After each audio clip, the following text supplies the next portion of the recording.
पहले मेरी बात को ध्यान से सुनो। अपने घर में रहो, बच्चों के बीच में रहो, इसी जगह, और 23 घंटे तुम मेहनत करो इस शरीर से, शरीर के लिए। दुकान करो, दफ्तर का काम, खेती करो, इस शरीर के लिए, भोजन, कपड़ों के लिए, इसके लिए, दवा के लिए, सब, और बच्चों के लिए, इसके लिए। और 1 घंटा उसमें से बचाओ अपनी जीवात्मा के धन के लिए, ताकि इसको कल्याण हो जाए, इसकी मुक्ति हो जाए, ये आवागमन से छुटकारा पा जाए, न जल में न मरे।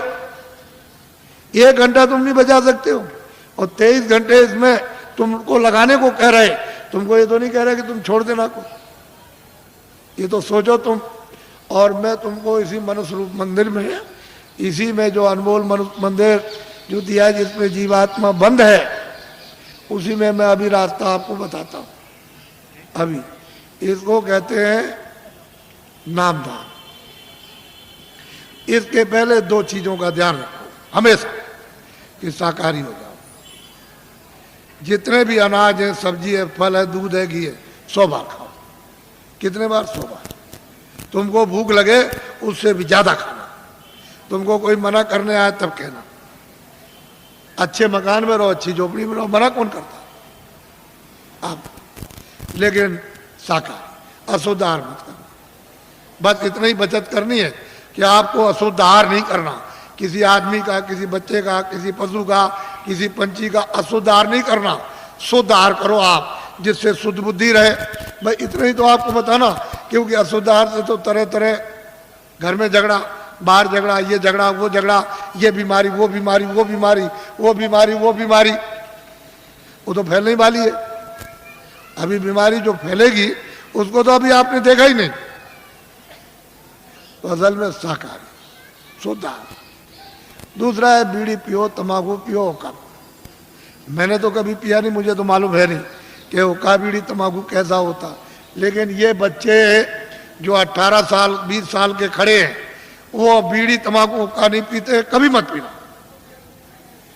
जो बच्चे नहीं पीते कभी मत पीना, ये खराब आदत न डालना। जो पीते हो पी लो, आपके लिए मत। लेकिन बच्चों, बच्चियों, ऐसा कोई नशा मत करो जो तुम्हारी बुद्धि पागल हो जाए। तुमने इसको नहीं सोचा? कोई नशा मत करो किसी तरह का हो जो बुद्धि पागल हो जाए, और तुम अपने घर में बच्चे बच्ची को और अड़ोस पड़ोस में बहू बेटी को पहचान न सको। ऐसा कोई नशा मत करो। और चले जा रहे हो तुम, तो सामने तुमने समझा कि जमीन बराबर, और वहां गड्ढा मिला, उसमें पैर चला गया तो पैर टूट गया, और सिर लड़ गया गड्ढे में तो सिर फट गया, मर गए। ऐसा कोई न रामायण कहती है, न महात्मा कहते हैं, न कुरान कहती है, न फकीर, न मस्जिद कहती है, न मंदिर कहते हैं, न शिव जी कहते हैं, न आपको कोई और।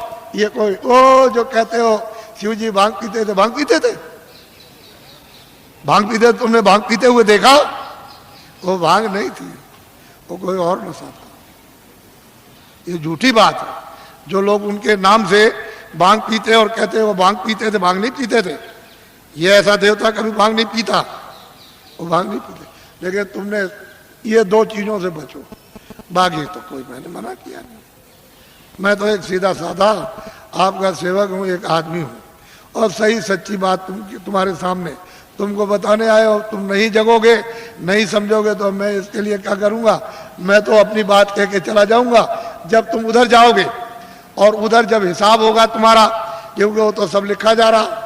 आज दिन में तुमने कितना बुरा काम किया, कितना अच्छा किया, कितनों को धोखा दिया, कितनों को मारा, कितनों के साथ बेईमानी की, कितनों को पानी पिलाया, कितने बार मंदिर में पूजा की, कितनी रामायण, कितनी कुरान पढ़ी, ये उधर में, और कैसे कुरान पढ़ी, ये वो सब वहाँ सब लिखा हुआ।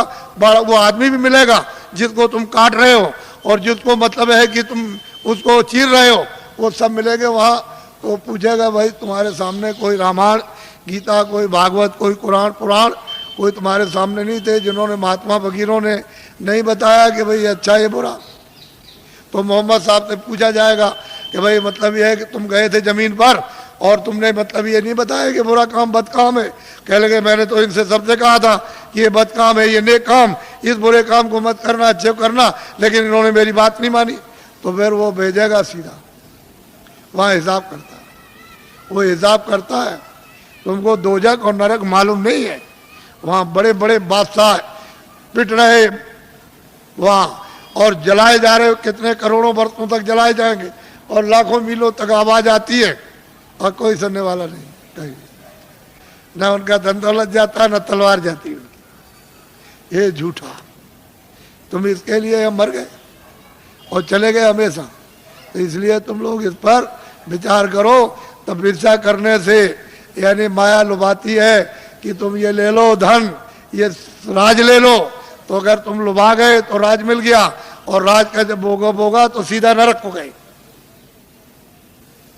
जब ये कहोगे हमको राज नहीं चाहिए, धन दौलत नहीं, तो भगवान मिलता इसी शरीर में मरने के पहले। मीरा ने मरने के पहले प्रभु को प्राप्त किया। आपको क्या मालूम कैसे पाया? तुलसीदास जी ने पहले ही वो 25 ही साल के अंदर प्रभु को प्राप्त कर लिया। आपको क्या मालूम कैसे पाया? आप क्या जानो? इसलिए आप अमोलक धन लो इस मनुष्य मंदिर में आत्माओं का। ये नामदान है, ये उस तरह की दीक्षा नहीं है, या मंत्र वैसा नहीं है, ये आत्म धन का दान है, ये ईश्वरी धन का दान है। जो उसकी कृपा होती है तब कभी कभी महात्माओं को आदेश मिलता है कि इन आत्माओं को बांट दो जो मानव शरीर में है, तो कभी कभी मिलता मुफ्त में। ये पैसे से नहीं मिलेगा, तुम ये सब रख दो जा करके पूरा धार का, तो ये चीज मिलने वाली नहीं है। ये कभी दिमाग से निकाल देना, ये दौलत पैसे से नहीं मिलती, ये तो मुफ्त बख्शीश में यानी प्रसन्नता से मिलती है। तो तुम्हारे पास कुछ है, तुमने किसी से प्रेम किया? वो कहते हैं कि प्रेम से प्रकट होए भगवान। किसी से किया प्रेम?